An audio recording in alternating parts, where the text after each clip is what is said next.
Hey guys, in this video I wanted to go over what mental fatigue means for your training as far as fatigue levels, and also how to use psychological arousal as a means of managing your fatigue across training days and helping certain days feel stronger. Because one of the things that you guys will realize why this is important is because as you get more and more advanced, these little tiny details like the minutia matters more and more. And understanding what certain signs are of fatigue, how to use certain things to help manipulate your performance, fatigue trends becomes really important in the difference of you becoming, out of that perpetual intermediate stage to becoming an actual advanced lifter and then progressing as an advanced lifter. So first things first, what does that mental fatigue actually mean?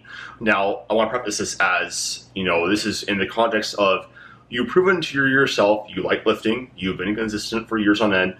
It's not like you're just getting into training and like, oh, I'm fatigued and whatever. Because if you're getting into training, like, you're always going to feel fatigued. And if it's not a habit, it's not a lifestyle, I don't really care about like your mental desire to train, because it's probably going to be close to zero if you haven't just demonstrated consistency. Now, with that being said, if you are a lifter like myself who has been training consistently, you love training. It's like the highlight of your day, etc. If you are finding that you mentally do not want to go to the gym at all, that is the number one indicator of fatigue, in my opinion. Like, not heart rate variability, not pulse rate, not anything like that. It's going to be your desire to train. It's usually, in most cases, going to be correlated to your level of physical preparedness and your overall fatigue level. So again, this is an inverse correlation. Higher your fatigue levels, the lower your desire to train is. The higher that you want to, basically, so the higher that you want to, your fatigue levels, the lower you want to train. The lower your fatigue levels, the more you're going to want to train. So hopefully that makes sense. Now, how can we use psychological arousal in our training to help manipulate our fatigue levels across the week and our training performance on certain days? So anybody who has developed the skill of training will know what I'm talking about here with. You can use focus as a really big way to manipulate your training performance. For example, say you're warming up and you're not really very focused on it. You might notice that, man, my warm-ups kind of feel harder. But then as you get closer to your top set and your focus starts to increase, you might actually notice that they start feeling lighter. You start feeling more and more prepared because you're more psychologically turned on. Your ability, and this is important because the more psychologically aroused you are, the more you're going to be able to recruit your motor neurons and be able to fire at a higher rate. And you can go to a certain rate, and lots of lifters are very good at doing this. I would call somewhat like a dissociation between your fatigue levels and your ability to perform. For example, if I'm doing a heavy single or something like that, it's an RPE 9, I have an ability to go to a spot mentally that allows me to lift more weight than I could if I was less psychologically aroused. So you really only want to go to that spot on your heaviest training days during the week, because that's when you're going to need it. That's when it's actually going to be beneficial. One of the biggest mistakes that people will make, and I've made this too, and I still make this mistake at times, is across all of your training days, like your primary day, your secondary day, your tertiary day, you're going to that spot or trying to every single session.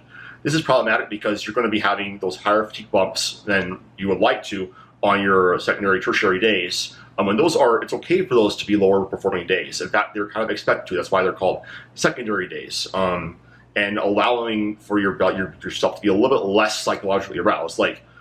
Go to that spot in your primary day, when you have to, especially if it gets later on your training block and you really need to go there. That is a really important skill to practice. But on your secondary days, you really shouldn't be having to focus or fight that hard psychologically to get through your sets, your volume. I would argue that's what you're doing. You're probably training a little bit too heavy. You're probably getting a little bit too high of a fatigue debt. And as you get stronger and stronger, you're going to notice that bleeds more and more over into your primary day sessions. So learning how to use and manage that psychological arousal is a really, really important tool for being able to manipulate your performance and your fatigue trends across a training block, certain training days, a training week, to have the most reliable training outcomes. And again, with correlation the desire to train, you should feel more beat up. You should feel less of a desire to train on your secondary days or your tertiary days, however you're doing anything on your training frequency. Understand what that means and how to respect that, and how to have manipulate training expectations going into the days.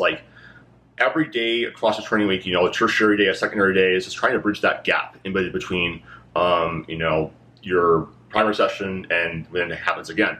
Because if you take too much time off, you can actually have some detraining going into that. And we don't want to have our fitness levels as high as possible going into that primary day. So if you feel like I don't want to train as much, like respect that, still load the bar, but don't go to that psychological spot that you need. Because again, when your fatigue is high, your psychological desire to train is going to be low. Whereas when your fatigue is low, you're going to have more of a desire to train. So learn how to respect that, learn how to work with that. Hopefully that makes sense. If you guys have any questions about that, ask down in the comments down below. But again, this can be a big game changer from you going from the beginner stage to the the intermediate stage to the advanced stages, understanding how to use your psychological effort. And I guess one last note on that is like, this is one of the main things with like some max training. So on down sets, like you can choose to either push your compound volume hard or your accessory volume hard.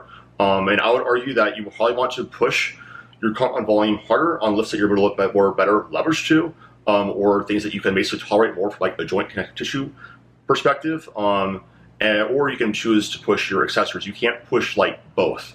And in my, I guess my model of training for most of my lifters and myself, I would prefer to keep my down sets more some max, more just skill practice, getting most of that intensity stimulus from a top set, and then getting that intensity stimulus on accessories, because for most people, it's going to be a better overall muscle growth and strength stimulus with less fatigue using a machine or a dumbbell variation like a belt squat instead of like a high bar squat. There's less axial loading. They'll have less fatigue on your overall spine that won't interfere as much with like recovery or across the week or your deadlift, etc. So hopefully that makes sense. If you guys have any questions, ask down in the comments below.